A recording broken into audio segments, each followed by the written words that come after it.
சபரிமலையில் மகர ஜோதியை முன்னிட்டு புகழ்பெற்ற பேட்டை துள்ள நிகழ்ச்சி இன்று எரிமேலியில் நடைபெற இருக்கிறது. இது பற்றிய கூடுதல் விவரங்களை வழங்குவதற்காக அங்கிருந்து நமது செய்தியாளர் சந்தோஷ் இணைகிறார். அவரிடம் பேசலாம். சந்தோஷ், விவரங்கள். நிச்சயமாக மகர விளக்கு பூஜையினுடைய ஒரு முக்கிய நிகழ்வு தான் இந்த பேட்டை துள்ளல்னு சொல்லக்கூடியது. எரிமேலியில் இருக்கக்கூடிய சாஸ்தா கோவிலில் நடைபெறும். இது அம்பலப்புழா மற்றும் ஆலங்காடு தேசங்களைச் சேர்ந்தவர்கள் தான் இந்த பேட்டை துள்ளல் நிகழ்ச்சியில் நடத்துகிறாங்க. இந்த பேட்டை துள்ளல் நிகழ்ச்சிக்கு பிறகு பார்த்தீங்கன்னா சபரிமலைக்கு வரக்கூடிய பக்தருடைய எண்ணிக்கை அதிகரிக்கும்.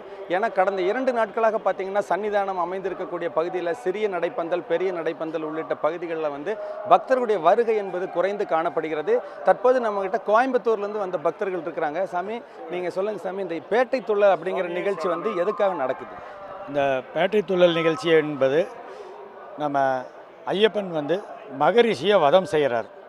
இந்த மகரிஷியை வதம் செய்கிற நாளுக்கு தான் இந்த பேட்டை துள்ளல். அதுக்கப்புறம் வர்றது தான் மகர விளக்கு பூஜை. ஸோ நம்ம பந்தல் அரண்மனையிலிருந்து நம்மளோட தங்க ஆபரண பெட்டி எடுத்துகிட்டு வர்றாங்க. வரும் வழியில் இந்த பேட்டை துள்ளல் நிகழ்ச்சியை முடிச்சுக்கிட்டு நம்ம சபரிமலையை அடையும். இன்னும் 2 நாளில் மகர விளக்கு வரப்போகிறது. அதற்காக பக்தர்கள் வெள்ளம் இங்கே சபரிமலையை நோக்கி இருக்குது. ரொம்ப சிறப்பாக போய்கிட்டு இருக்கு. நீங்கள் சொல்லுங்கள், எங்கேருந்து வர்றீங்க? இன்றைக்கி தரிசனம் எப்படி இருந்தது? சுவாமியே சரணம் ஐயப்பா. நான் பொள்ளாச்சியிலேருந்து வரேனுங்க. 2 நாளாக பெருவழி யாத்திரை பயணத்தில் தான் வந்துட்டுருக்கிறேன். ஆனால் நம்ம பெருவழி யாத்திரை நம்ம எல்லோரும் சொன்னதுக்கும் இப்போ இருக்கிறதுக்கு ரொம்ப டிஃப்ரென்சேஷன் இருக்குது. ரொம்ப ஃப்ரீயாக தான் இருந்தோம். இன்றைக்கெல்லாம் தரிசனம் நாங்கள் எக்ஸ்பெக்ட் பண்ணதை விடவே ரொம்ப எளிதாக எங்களுக்கு கிடச்சிது. அதுக்கெல்லாம் அந்த ஐயப்பனோட அருள் தான் எங்களுக்கு ஒரு மெயின் காரணம். இது ரொம்ப ஹாப்பியாக இருக்கிறோம். நாங்கள் இன்றைக்கி நாங்கள் ஒரு வாரத்துக்கு முன்னாடி ஒவ்வொருத்தரும் சொன்ன விதத்தையெல்லாம் நம்ம பார்க்குறதுக்கும் இன்றைக்கி நாங்கள் தரிசனம் பண்ண விதத்துக்கும் ரொம்பவே டிஃப்ரென்ஸ், என்டையர்லி டிஃப்ரென்ஸ். சொல்லுங்கம்மா, எங்கேருந்து வர்றீங்க? தரிசனம் எப்படி? நாங்கள் தாம்பரத்துலேருந்து வரோம் சார். ஐயப்ப தரிசனம் நல்லா 3 தரம் பார்த்தோம். எந்த குறையும் இல்லை. நல்லா தரிசனம் பார்த்தோம். குறையில்லாமல் பார்த்தோம் சாமியை. எல்லாரும் சொல்கிறதுக்கு போது பயந்துட்டு தான் இருந்தோம். ஆனால் இங்கே வந்தப்போ காலியாக இருந்தது. எந்த குறையும் இல்லை. சந்தோஷமாக பார்த்தோம் சாமியை. எந்த குறையும் இல்லை. சந்தோஷமாக கடவுள் எந்த ஆண்டவர் நல்லா வச்சுருப்பார். நாங்களும் எல்லாரும் நல்லா வரணும். சொல்லுங்கள் சாமி, இன்றைக்கி எப்படி கூட்டம்? சாமி, நான் ஒரு 41 ஆண்டுகளாக வந்துட்டுருக்கேன். ரொம்ப பிரமாதமான தரிசனம். இந்த 41 ஆண்டில் இன்றைக்கி நேற்றுக்கு பிரமாதமான தரிசனம். ஐயப்பனோட தரிசனம் நேற்றுக்கு இன்றைக்கும் ரொம்ப பிரமாதமாக இருந்தது. மக்கள் எல்லாம் பயப்பட வேண்டாம். இந்த உலகத்தில் ஐயப்பன் கலியுகத்தில் கண்கண்ட தெய்வம் சொல்லக்கூடிய இந்த ஐயப்ப பகவான் யாதுக்கும் எந்த ஒரு குறையும் வைக்க வேண்டாம். எந்த ஒரு பொருளையும் நம்ப வேண்டாம்.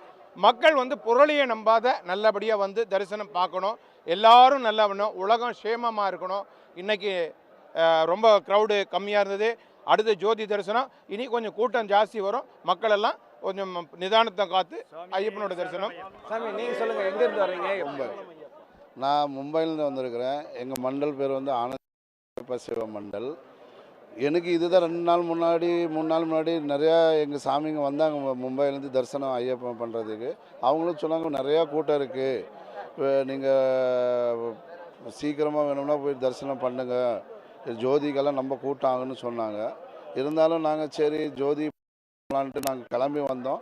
இன்றைக்கி காலையில் 4 மணிக்கு 2 மணி நேரத்தில் எங்களுக்கு ஐயப்பன் சாமி தரிசனம் ஆகிட்டு. அப்புறம் நெய் அபிஷேகம் 10 நிமிஷம் ஆகிட்டு.